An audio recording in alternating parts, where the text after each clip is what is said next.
Los Angeles County is the nation's largest municipal government, with more residents than most states, and a multi-billion-dollar budget that's bigger than that of Kansas, Montana, and Vermont combined.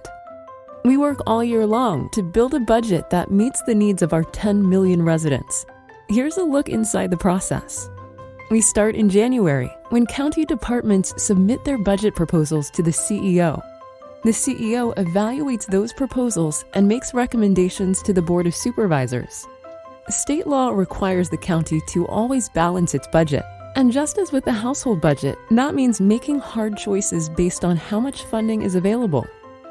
County funding comes primarily from three sources: federal, state, and locally generated revenues like property and sales taxes.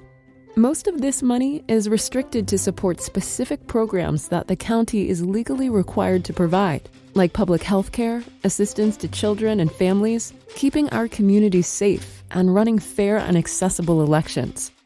The budget also funds culture, education, and recreation, including world-class museums and beaches, an expansive park system, and an extensive network of community libraries.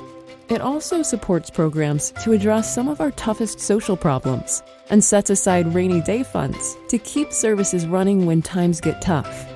It's all guided by the policy vision of the Board of Supervisors, including strong commitments to anti-racism, equity, and social justice.